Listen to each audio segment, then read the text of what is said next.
베드로는 소아시아 지역 성도들에게 무엇을 강조했냐면 하나님의 말씀을 사모해야 된다. 이것을 강조했습니다.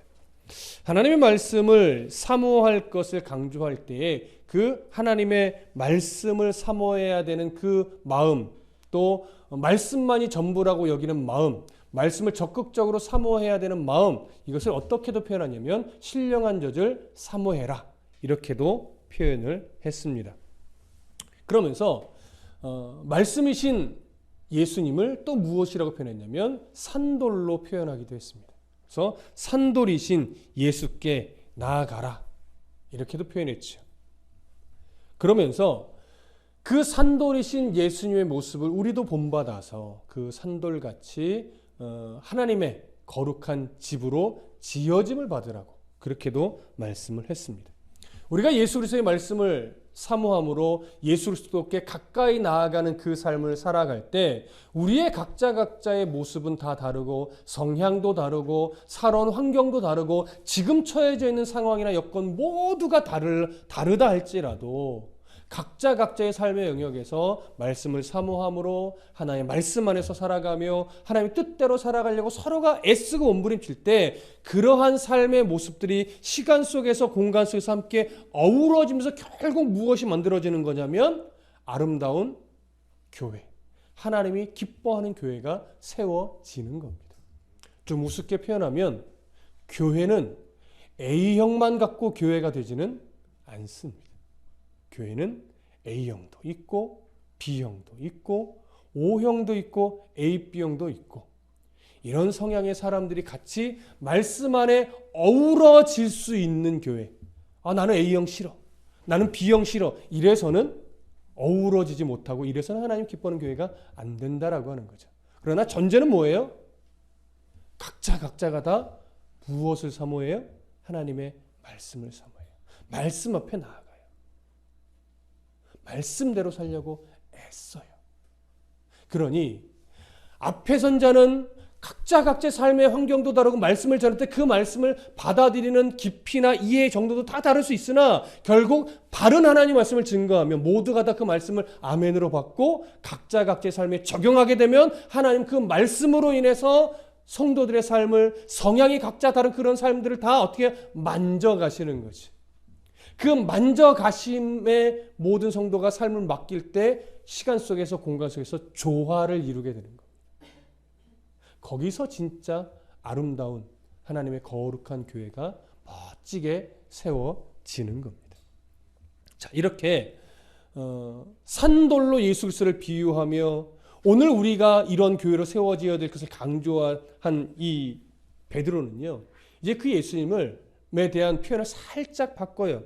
뭘로 바꾸냐면 모퉁이 돌로 바꾸면서 내가 이렇게 강조한 어떤 이유, 산돌로 또 말씀을 사모해야 되는 이유를 강조한 것에 대해서 어떤 성경적 근거를 다시 한번 제시합니다. 그러면서 예수 그리스도에 대한 이미지를 모퉁이 돌로 소개를 하죠. 자, 6절 함께 읽어보겠습니다. 시작. 성경에 기록되었으되 보라, 내가 택한 보배로운 모퉁이 돌을 시온에 두노니 그를 믿는 자는 부끄러움을 당하지 아니하리라 하였으니. 자, 지금 이 말씀은 사실 구약의 어디 말씀을 인용해서 한 말이냐면 이사야 28장 16절의 말씀을 인용한 겁니다. 한번 잠깐 읽어볼까요? 구약 성경 이사야 28장 16절을 한번 찾아보시죠. 이사야 28장 16절. 이사야 28장 16절. 자, 함께 읽겠습니다. 28장 16절 찾으신 분들 시작. 그러므로 주 여호와께서 이같이 이르시되 보라, 내가 한 돌을 시온에 두어 기초를 삼았노니 곧 시험한 돌이요 귀하고 견고한 기초돌이라. 그것을 믿는 이는 다급하게 되지 아니하리로다. 이 말씀 또한 앞으로 장차 오실 메시아에 대한 예언의 말씀인데 베드로는 이 말씀을 살짝 이렇게 자기의 의도에 맞게 약간 수정해서 인용을 했지만 맥락은 다르지 않습니다. 자, 이렇게 인용된 베드로의 말을 조금 구체적으로 살펴보겠는데, 먼저 살펴볼 표현은 이겁니다. 내가 택한 보배로운 모퉁이돌을 시온에 두노니 라고 하는 표현이죠. 자, 하나님이 선택한 보배로운 모퉁이돌, 누구일까요? 당연히 예수 그리스도입니다. 그러면 모퉁이돌을 시온에 둔다는 것은 어떤 의미일까요? 바로 예수님의 성육신 뿐만 아니라 예수님의 십자가의 죽음, 이것을 다 포함하고 있는 의미입니다. 그러니까 예수님은 이 땅의 세상의 왕으로, 이 땅에 군림하는 왕으로 예수님은 오신 분이 아니라 기꺼이 십자가에서 참 초라하게 붙들려 매맞고 능력받고 그러므로 인해 십자가에 달려 마치 저주받은 자의 모습으로 생명을 내어주시러 온 것입니다. 바로 그 의미를 어떻게 표현한 거냐면 보배로운 모퉁이돌을 어디에 두어요? 시온에 두었다라고 표현을 한 겁니다. 그러니 마치 저주받은 자의 모습으로 십자가에 달려 죽으신 예수 그리스도를 바라보는 유대인들은 시선이 두 가지로 갈릴 겁니다. 첫 번째 시선은 어떻게 바라볼까요? 저주받은 사람. 저런 사람을 내가 이스라엘의 왕이 아닐까라고 생각했다니 참나도 바보 같아. 그러면서 같이 모욕하고 같이 저주하고 그러면서 예수님을 참 하찮은 자처럼 이렇게 여기는 시선이 하나 있었을 겁니다. 또 하나의 시선은 뭘까요? 왕이신 예수 그리스도, 그분은 참 나에게 보배로운 분인데 라고 여겼을 것 같지만, 여러분 잘 생각해 보시면 그렇게 여긴 건 예수님의 십자가의 죽음 이후 예수님을 만난 다음이지요.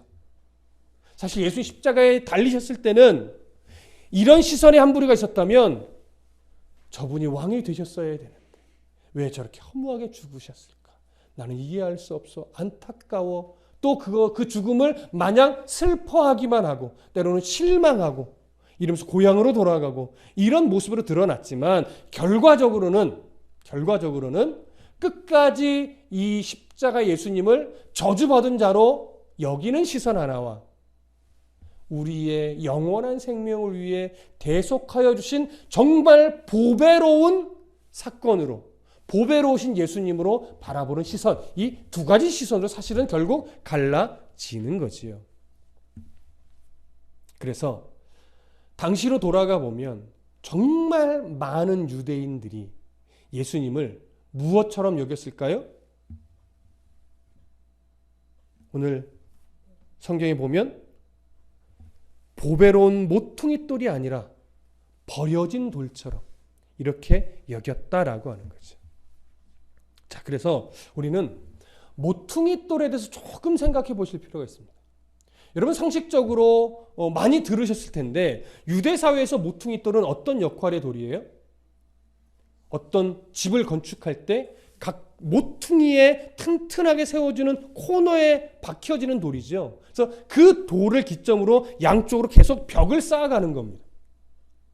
그래서 그것이 서로 만나면서 올라가는 거죠. 그래서 그 벽이 다 올라가면 나중에 이제 지붕을 세우면서 건축이 마무리가 되는데, 우리나라는 뭐 대들보로 집의 기초를 삼는다지만 이 유대 사회에서는 네 귀퉁이, 모퉁이에 돌을 놓으면서 그것을 기준으로 벽을 세워 올라가면서 양쪽의 벽을 맞닿게 하여 세워가면서 건축을 하는 그런 양식입니다. 그렇기 때문에 모퉁이돌은 한 건물이 지어질 때 가장 기초가 되는 가장 중요한 돌이기는 한데, 잘 들으세요. 건물이 다 지어질 때, 건물이 지어져 갈 때 모퉁이돌은 폼이 날까요, 안 날까요? 사실 모퉁이돌은 가장 중요한 역할을 하지만 그리 폼은 나지 않습니다. 건물이 지어지면 그 건물의 가장 아름다운 부분을 보고 감탄을 하겠지만 그 건물의 모퉁이돌을 보고 이야 아름답다 이렇게 말하는 사람은 거의 없을 겁니다. 그래서 두 가지로 갈라지는 거예요. 모퉁이돌을 시시하게 여기는 부류가 하나 있고, 모퉁이돌이 얼마나 보배로운 가치인지를 아는 자, 이 두 가지로 갈라지게 되죠. 예수님은 모퉁이 돌로서 우리의 죄를 위해 죽으셨는데 유대인들은 그 모퉁이 돌로 오신 예수님을 모퉁이 돌의 그 진귀한 역할을 바라보지 않고 마치 무엇처럼 여겨요? 건축자들이 쓸모없다고 버린 돌처럼 그렇게 여기는 거예요. 그러면 예수님은 모퉁이 돌이 되어 죽으셨을 때 그 당시로 들어가면 아주 중요한 역할을 하나 하시는데 그것이 뭐냐면 성도와 성도를 연결하고 이방인과 유대인을 연결하여 하나의 뭐가 세워지게 해요? 교회가 세워지게 하는 그런 중요한 역할을 하신 겁니다. 모든 인류의 죄를 대속하심으로 말미암아 유대인들만의 메시아로 오신 것이 아니라 하나님의 자녀들, 유대인이든 이방인이든 예수 그리스도의 보혈의 피를 덧입어 거듭난 백성들이 서로 함께 연결되어 하나님의 아름다운 교회가 세워질 수 있도록 기꺼이 모퉁이 돌이 되어 주시러 이 땅에 오신 것이죠. 그 예수님의 역할을 가치를 알고 인정하는 자들을 우리는 뭐라고 부르냐면 성도라고 부르는 겁니다. 바로 그 성도들은 오늘 6절에 보면 이렇게 말하죠. 그 성도들, 그를 믿는 자는 부끄러움을 당하지 아니하리라. 여기서 말하는 부끄러움은 기본적으로는 종말론적 의미의 부끄러움을 가지고 있습니다. 그러나 종말론적 의미의 마지막 때 지옥에 버려지지 않고 하나님의 그 나라에 당당하게 들어가는 그 모습을 가지고 있지만 그것뿐만이 아니라 어떤 의미도 가지고 있냐면 지금 유대인들도 있지만 소아시아 지역의 여러 이방인 기독교인들 그들은 예수님을 만난 이후에 지금 여러 개인적인 고난을 견디어내면서 신앙을 뭐하고 있어요? 지키고 있어요. 그렇게 지켜내고 있는 믿음이 결코 헛되지 않게 하겠다라고 하는 의미도 여기에 담겨 있는 겁니다. 그리고 더 큰 환난을 겪게 되겠지만 그 환난 때문에 너희들이 정말 진멸되는 의미 없고 가치 없이 진멸되는 일이 없게 할 것이다. 이런 의미도 되는 겁니다. 모든 성도의 죽음은 귀하고 가치 있고 하나님의 뜻 안에서 죽을 것이기 때문에 그 모든 성도들의 고난을 견디는 삶, 모든 성도들의 어떤 죽음의 모습까지도 하나님은 무의미하거나 아무런 가치 없게 만드는 것이 아니라 참 고귀하게, 참 아름답게, 부끄럽지 않게 그렇게 만드실 것이라고 하는 그런 의미를 담고 있는 표현입니다. 그래서 베드로는 이런 의미를 담아서 보라 내가 택한 보배로운 모퉁이 돌을 시온에 두노니 그를 부끄럽게 여기지 않고 그를 믿는 자는 현실에서도 마지막 때에도 부끄러움을 당하지 않게 될 것이다. 이런 중요한 메시지를 전달하고 있는 겁니다. 세상 사람들은 이 가치를 모르죠. 모퉁이 돌로 오신 예수 그리스도의 그 가치를 세상 사람들은 모릅니다. 그러나 우리는 알죠. 그래서 우리는 그 예수 그리스도를 보배로 여긴다라고 7절에서 말하는 겁니다. 함께 읽어볼까요? 시작. 그러므로 믿는 너희에게는 보배이나 믿지 아니하는 자에게는 건축자들이 버린 그 돌이 모퉁이의 머릿돌이 되고. 자, 믿는 성도들은 그렇게 허무하게 때로는 그렇게 저주받은 자처럼 죽임을 당하셨지만 그 죽음이 갖는 의미를 깨닫게 되니까 얼마나 고귀한 죽음인지 얼마나 보배로운 죽음이었는지 인정하고 믿게 되었던 겁니다. 그러나 많은 유대인들은 그렇게 믿지 않았죠. 오히려 같이 능욕하고 같이 저주하고 같이 비난하며 같이 비웃었습니다. 그래서 오늘 성경이 그들은 바로 이 예수님을 마치 건축자들이 쓸모없다 하여 버린 돌처럼 여겼다 이거예요. 그럼 여기서 말하는 건축자들은 좀 구체적으로 누구일까요? 바로 유대 종교 지도자들이죠. 제사장들이라고도 말할 수 있을 겁니다. 넓게 보면 유대인이지만 조금 집중해서 보면 바로 제사장들, 유대 종교 지도자들일 거예요. 그들이 바로 이 예수님을 쓸데없는 돌처럼 여기고 버렸다라고 하는 거예요. 그러나 그들에게 버려진 예수님은 사실 버려진 게 아니지요. 하나님의 뜻에 순종하여 기꺼이 생명을 내어주시려 붙잡혀 주신 것이고 고난받아 주신 것이고 십자가에 달려주신 것이며 그 자리에서 생명을 내어주신 겁니다. 그들은 자기들이 잡아 죽였다라고 말하겠지만 하나님의 시선으로 보면 잡혀주신 것이고 매 맞아 주신 것이고 십자가에 달려주신 것, 그리고 또한 생명을 내어주신 겁니다. 그렇게 죽어주신, 생명을 내어주신 예수님의 그 보혈로 말미암아 우리 모든 죄가 영원히 사함받고 대속되어 영원한 생명을 가진 자가 될 수 있었던 것이죠. 바로 그 머릿돌 대신 예수님이 그렇게 되어주셨기 때문에 바로 구원의 기초를 이루는 메시아로서 정말 하나님이 원하셨던 그 역할을 온전하게 감당해 내신 겁니다. 자, 이것을 몰랐던 유대인들에 대해서 이제 8절은 이렇게 표현합니다. 함께 보실까요? 시작. 또한 부딪히는 돌과 걸려지게 하는 바위가 되었다 하였느니라. 그들이 말씀을 순종하지 아니함으로 넘어지나니 이는 그들을 이렇게 정하신 것이라. 자, 잘 보세요. 유대인들, 유대종교 지도자들, 제사장들, 그들은 예수님을 어떻게 여겼다라고 하는 거냐면 부딪히는 돌처럼 여겼대요. 그리고 걸려 넘어지게 하는 바위처럼 여겼대요. 그들의 입장에서 예수님은 결국 뭐라는 거예요? 장애물이었다라고 하는 거예요.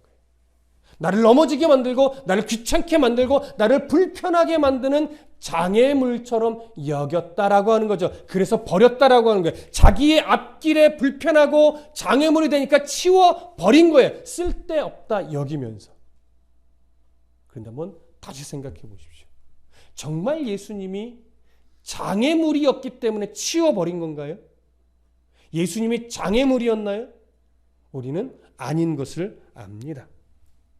그 종교 지도자들이 예수님을 장애물로 여기고 버린 이유는 진짜 장애물이어서가 아니에요. 구약 성경에 하나님이 예언자들을 통해서 하셨던 말씀을 믿지 않아서요. 예수님이 행하신 모든 말씀들, 예수님이 행하신 모든 행동들, 예수님이 베풀으신 모든 이적들을 그들은 다 보고 알았습니다. 그래서 그들은 예수 그리스도가 메시아일 수도 있다라고 생각을 했었죠. 그러면서 그들의 마음에 크게 자리 잡은 생각 하나는 이겁니다. 그러나 예수는 메시아가 되면 안 돼. 메시아적 행위가 없어서일까요? 메시아적 말씀이 없어서였을까요? 메시아적인 이적을 베풀지 못해서였을까요? 아니요. 메시아적 모습은 다 가지고 있었지만 예수님이 메시아가 되면 자기들이 지금껏 쌓아왔던 기득권이나 영향력이나 유익함들이 다 흔들려 버리니까 예수님은 메시아가 되면 안 되었던 것입니다. 그럼 예수님이 율법을 어기신 적이 있으셨을까요? 요한복음 8장 46절로 한번 가보겠습니다.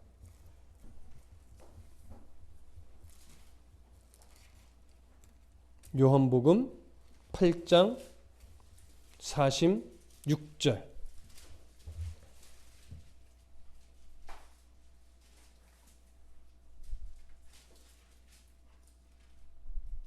예수님이 이렇게 말씀하십니다. 함께 읽어볼까요? 시작. 너희 중에 누가 나를 죄로 책잡겠느냐? 내가 진리를 말하는데도 어찌하여 나를 믿지 아니하느냐?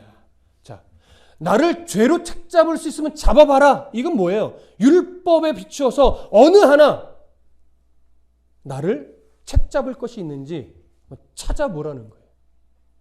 찾았을까요? 못 찾았죠.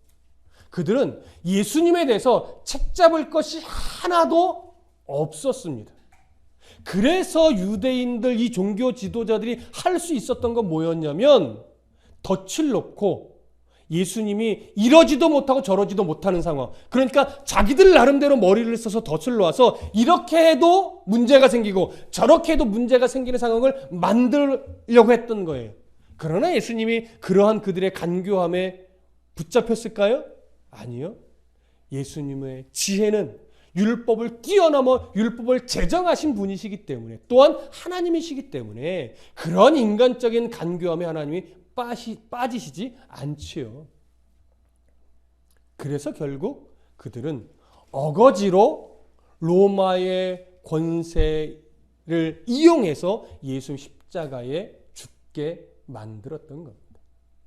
물론 그들이 죽게 한 건 아니지만, 우리가 알고 있다시피 빌라도도 예수님에게 있어서 죄를 찾았나요? 못 찾았나요? 못 찾았어요. 로마 법정도 예수님이 무슨 죄가 있는지 알지 못했어요.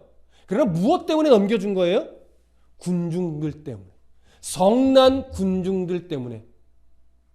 혹여나 밀란이 일어나면 자신의 입지가 흔들리고 로마 황제의 시선에서 벗어날까 봐 그게 두려워서 그냥 니들 뜻대로 맘대로 하라. 다만 이 사람의 피에 대해서 나는 책임이 없다. 이렇게 한 발 물러났지요. 여러분, 당시 유대 종교 지도자들은 예수님이 정말 메시아의 자질이 없거나 메시아로서 능력이 부족하거나 메시아 같은 말을 하지 않아서가 아니라 예수님을 버린 돌처럼 버린 그 중요한 이유는 결국 자기의 기득권이었어요. 자기의 이익이었어요. 이것 때문에 예수님을 메시아 되지 못하게 그들은 만든 거죠. 그래서 베드로가 8절에서 그렇게 말한 거예요. 부딪히는 돌과 걸려 넘어지게 하는 바위가 되었다 하였느니라. 그들이 무엇을 순종하지 않아요? 말씀을 순종하지 아니함으로 넘어졌대. 예수님이 장애물이 되어서 장애물에 걸려 넘어진 게 아니에요. 결국 그들은 말씀을 순종하지 않은 거예요. 그래서 그들을 이렇게 정하신 것이라. 여러분, 이렇게 정했다는 건 무슨 의미입니까? 순종하지 않은 자에게 있어서는, 예수님을 끝까지 거절한 자에게 있어서는 하나님 무엇을 정해요? 마지막 심판을 정해 놓으셨다라고 하는 거예요. 까지 거절한 자. 보여주고 들려주고 경험하게 해주었음에도 불구하고 예수님이 충분히 메시아라고 인정할 수 있을 만큼 넉넉하고 충분한 기회를 주었음에도 불구하고 끝까지 거절한 자. 그들에게 하나님은 마지막 심판, 멸망의 심판을 작정해 놓으셨다라고 하는 겁니다. 여러분, 간간히 말씀드리지만 성령 회방죄가 뭡니까? 우리 어릴 때 어렴풋 선입견으로 갖고 있는 성령 회방죄는 혹여나 내가 말을 잘못해서 누군가 예수를 못 믿게 만들었던 것, 혹여나 내가 나쁜 행동을 해서 하나님의 영광을 가려서 누군가 나를 보고서 교회 다니는 것들은 다 저래, 난 절대 교회 안 나가, 이런 생각을 하게 만들었던 것, 이런 것들을 떠올리면서 나는 성령을 회방했구나, 이렇게 여길 수 있습니다. 어릴 때 저도 문득 그렇게 해서 잠깐 동안 걱정에 매였던 적이 있었습니다. 그러나 성령 회방죄는 그런 것이 아닙니다.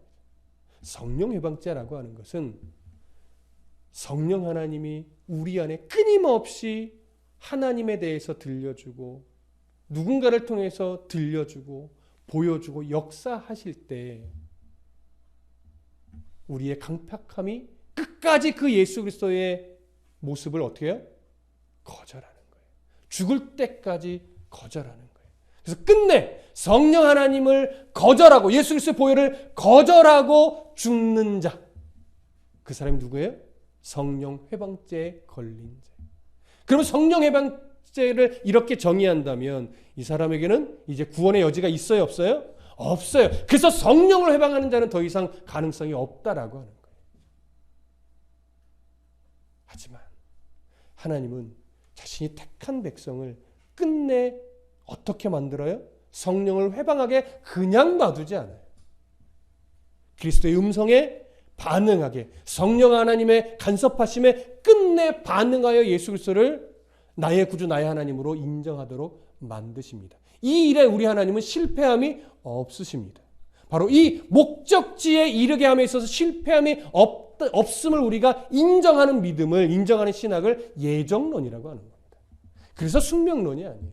우리는요, 우리의 무지함 때문에, 우리의 강팍함 때문에 하나님 앞에 두 손 들고 나올 수 있는 이 시기가 길어질 수도 있어요. 왜? 하나님 우리의 의지를 존중하시기 때문에. 하지만 우리의 의지가 하나님 앞에 빨리 굴복하면 굴복할수록 우리가 주 앞에 나오는 시기는 빨라지고 더 아름답게 쓰임받을 수 있고 더 멋진 인생의 흔적들을 만들은 다음에 주님 앞에 더 아름답게 갈 수 있어요. 구원의 문제가 아니라 성숙의 문제에 있어서는 우리의 의지도 하나님은 그렇게 사용하십니다. 우리의 의지도 필요합니다. 그래서 성도에게 있어서 순종하려는 태도, 하나님의 말씀 붙잡고 살아가려고 하는 애씀, 이것은 정말 귀하고 소중한 겁니다.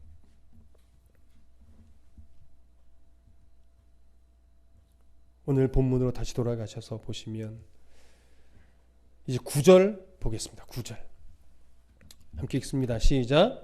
그러나 너희는 택하신 족속이요 왕같은 제사장들이요 거룩한 나라요 그의 소유가 된 백성이니 이는 너희를 어두운 데서 불러내어 그의 기이한 밑에 들어가게 하신 이의 아름다운 덕을 선포하게 하려 하심이라. 자, 왜 유대인들의 그 어리석음을 지금 이렇게 강조하여 드러냈냐면 바로 소아시아 지역의 성도들, 유대인 성도들도 있고 이방인 성도들도 있지만 그들이 지금 고난 중에서 믿음을 견디어내고 있는 그 모습이 얼마나 귀한 모습인지를 더 부각시키기 위해서 지금 이 비교를 하려고 하는 거예요. 유대인들의 어리석음, 그 다음에 지금 그 성도들이 가지고 있는 은혜의 소중함, 그것을 강조하는 거죠. 보십시오. 너희는 성도들이죠. 어떤 존재래요? 택하신 족속이래요. 왕같은 제사장들이래요. 여러분, 왕같은 제사장이라는 것은 왕이요 제사장이라는 의미에 더 가깝습니다. 너희들 하나님이 왕으로 세워준 자다 이거죠. 그렇다고 군림하는 왕을 말하는 건 아니에요. 그 다음에 제사장들이라는 거예요. 근데 또 뭐래요? 거룩한 나라라고 합니다. 그렇게 하나님의 소유가 된 백성이래. 이 네 가지 표현들 잘 보면 택하신 족속, 왕같은 왕이요 제사장, 거룩한 나라, 이것은요 사람이 노력해서 얻어질 수 있는 게 아니에요. 하나도 아니에요. 하나님의 특별한 선택이 주어진 것이고 하나님이 특별한 위치로 우리에게 그 위치를 부여해 주신 거예요. 그러므로 인해서 우리에게 주어진 위치이며 우리의 신분이 된 거예요. 그러면 이렇게 우리를 삼아주신 하나님의 은혜 앞에 우리가 딱 섰을 때 나 자신에 대한 소유권이 이제 그 이후로 나에게 있을까요? 없지요. 나에 대한 소유권은 누구만이 주장을 하실 수 있어요? 하나님만이 주장하실 수 있는 겁니다. 그래서 우리는 하나님의 소유된 백성인 거예요. 그래서 왕같은 자로 세움받은 성도로서 제사장의 역할을 부여받은 존재로서 하나님의 거룩한 통치를 받아야 하는 하나님의 거룩한 나라로서 우리는 바른 삶을 살아가야 합니다. 고난 속에 있지만 가장 복된 자로 세움받았다는 것을 믿고 그 통치 아래서 바른 삶을 살아내는 것이 바로 성도의 역할이지요. 자, 그러면 그것이 우리의 역할인데 조금 다르게 표현할 때 특별하게 선택해 주신 이유가 뭐냐 이렇게 물으면 오늘 베드로는 이렇게 설명을 합니다. 이는 너희를 어두운 데서 불러내어 그의 기이한 빛에 들어가게 하신 이의 아름다운 덕을 선포하게 하려 하는 것이다. 어두운 데서 불러내요. 무슨 말이에요? 죄의 종로 타던 우리의 신분을 예수 그리스도의 핏값으로 말미암아 대속하여 산 다음에 우리에게 하나님의 자녀라는 신분을 주신 이 은혜를 말하는 거죠. 그렇게 은혜를 우리에게 주신 그 하나님의 아름다운 덕을 뭐하게 하기 위해서? 선포하게 하기 위해서. 다른 말로 하면 그런 하나님의 증인의 삶을 살아가게 하기 위해서. 그럼 우리가 증인으로서 증언하며 살아가야 될 하나님의 아름다운 덕은 무엇이겠습니까? 한마디로 말하면 복음이라고도 할 수 있을 것이고, 지금까지 예수님이 가르쳤던 모든 말씀이라고 폭넓게 말할 수도 있을 것이고, 하나님의 속성, 하나님의 성품, 하나님이 어떤 분인지 이런 의미도 될 것입니다. 결국 잘 들으세요. 나의 삶의 모든 말과 행실을 통해서 할 수만 있다면 드러나야 되는 게 나의 자랑거리예요. 나를 사랑하여 구원해 주신 하나님이에요. 그렇죠. 바로 그렇게 살아내라는 거예요. 나를 구원해 내신 하나님의 그 은혜를 드러낼 수 있는 삶을 살아가라는 거지. 그러니 성도의 삶이 얼마나 불편하겠습니까? 함부로 말할 수도 없고, 함부로 행할 수도 없고, 함부로 갈 수도 없고, 함부로 먹을 수도 없고. 우리는 뭐 예수 믿는다면서 저래 라고 하는 말을 할 때 그것은 대부분 다 이런 겁니다. 먹지 말아야 될 것을 먹을 때, 하지 말아야 될 말을 할 때, 가지 말아야 될 것을 갔을 때, 보지 말아야 될 것을 보았을 때, 행동하지 말아야 될 것을 행동할 때, 그때 우리를 향해서 들려오는 소리는 뭐냐면, 뭐 목사가 저래, 뭐 교회 다닌다면서 저래, 뭐 집사라면서 왜 이래, 이런 소리를 당연히 듣게 되는 거예요. 여러분, 때로는 너무나 교회 다니는 사람들을 싸잡아서 말한다라고 우리의 마음이 불편해질 수도 있지만, 오히려 거꾸로 생각하면 성도의 삶은요, 그들의 시선보다 더 위에 있어야 된다는 거예요. 그런 부담감을 가질 수 있어야 돼요. 그러니 성도답게 산다는 것이 얼마나 어려운 것입니까? 그런데 그렇게 노력할 때 정말 나의 삶을 통해서 하나님의 아름다운 덕이 드러납니다. 내가 죽어진 자리에서 하나님의 아름다운 덕이 드러나죠. 나의 자존심을 막 세우는 자리에서 하나님의 아름다움이 드러날까요? 작은 일 가지고 언성을 높이고 싸우는 자리에서 하나님의 영광이 드러날까요? 아니면 겸손히 괜찮습니다, 제가 양보하지요, 제가 이해할게요 하는 자리에서 하나님의 영광이 드러날까요? 이렇게 말하지만 사실 여러분 바보처럼 맨날 당하고 살라고 드리는 말씀은 아닙니다. 여러분 바보처럼 당하고 살지는 말아 주십시오.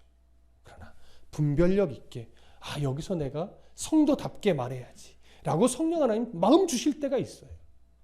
이때는 내가 말해야 되겠다 라고 하나님이, 성령 하나님이 뭔가 용기를 주실 때 있어요. 그 분별을 잘 하시라는 거예요.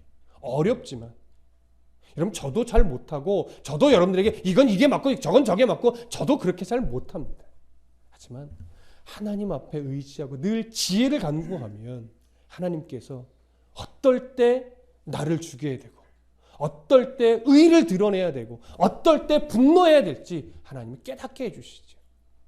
분노해야 될 자리에서 분노하지 못하고, 양보해야 될 자리에서 더 가지려고 하고, 이해해야 될 자리에서 더 고집 피우고 한다면 하나님은 드러날 수 없습니다.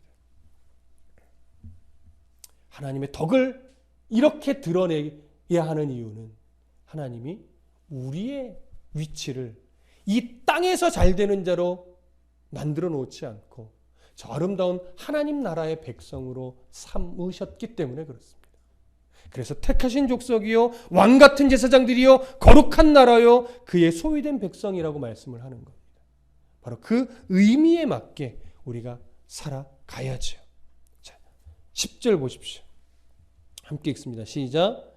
너희가 전에는 백성이 아니더니 이제는 하나님의 백성이요, 전에는 긍휼을 얻지 못하였더니 이제는 긍휼을 얻은 자니라. 왜 기꺼이 양보해 주어야 될까요? 왜 기꺼이 내가 먼저 손해볼 수 있어야 될까요? 왜 화를 낼 수 있는 자리에서도 꾹 참아야 할까요? 정말 필요한 자리에서 분을 내야만 할까요? 전반적으로는 왜 우리가 더 손해를 봐야 할까요? 화도 나고 자존심도 상하고 열도 받지만 오늘 베드로는 이렇게 말합니다. 너희가 전에는 백성이 아니더니 이제는 하나님의 백성이래. 우리가 하나님의 백성이 되었기 때문에 그래요. 저 하나님의 나라가 우리의 본향이기 때문에 그래요. 전에는 긍휼을 얻지 못하였던 자지만 이제는 하나님의 긍휼을 덧입은 자이기 때문에 너무나 큰 은혜를 받은 자이고 가장 아름다운 영원한 하나님의 나라를 소유한 자이니 별것 아닌 문제는 오히려 주세요. 가지라고 하세요. 많이 높아지라고 하세요. 그러면서 그를 무시하는 것이 아니라 오히려 그의 영혼을 뭐 할 수 있어야 돼요? 불쌍히 여길 수 있어야 돼요. 그래야 내가 자존심을 누른 그제서 하나님이 드러나는 겁니다. 바보처럼 알았어 이것이 아니라 그거 아니면 안 되는 삶을 살아가는 그들의 영혼이 어떻게 여겨져요? 불쌍히 여겨져야 돼요. 그들의 영혼이 불쌍히 여길 수 있다라고 하는 것은 나의 존재됨에 대한 분명한 이해가 있어야 됩니다. 내가 하나님의 큰 사랑을 받은 자임을 내가 가슴으로 느끼지 못하고 있는데 어떻게 남의 영혼을 불쌍히 여겨요? 어떻게 그 영혼을 위해 기꺼이 내가 손해를 봐줘요? 그건 안 되죠. 그런데 내가 받은 복이 얼마나 크고 복된 건지를 알아야 내가 이렇게 갖고 있어야 이것이 없는 자를 안타까이 여기며 그를 위해 양보하고 이해하고 내가 좀 손해봐주는 넉넉함이 생기죠. 내가 가진 게 없는데 어떻게 양보가 되고 이해가 되고 내가 손해를 봐줍니까? 물질이 없고 권세가 없고 인기도 없고 뭐 잘난 것 세상에서는 없지만 내가 그들보다 위축되지 않을 수 있는 이유는 뭡니까? 바로 내가 받은 긍휼 때문이며 내가 하나님 나라의 백성이 되었다라고 하는 이 가치가 얼마나 크고 놀라운 것인지를 알기 때문에 우리는 모퉁이 돌 대신 예수 그리스도가 나에게는 보배란 말이에요. 그들에게는 그저 버려진 돌처럼 여겨지는 가치일지 모르지만 그래서 이 큰 가치를 가슴에 온전히 담고 있어야 바로 그들을 위해 하나님의 아름다운 덕을 드러내기 위해 기꺼이 손해볼 줄 아는 삶을 살 수 있는 겁니다. 그래서 오늘 저는 여러분 손해보십시오 이렇게 말하고 싶은 것이 아니라 이 은혜로 하나님의 이 풍성하신 사랑으로 여러분들의 가슴이 여러분들의 심령이 정말 넉넉해지기를 저는 축복합니다. 그러면 나머지는 자연스럽게 될 것입니다. 기도하겠습니다.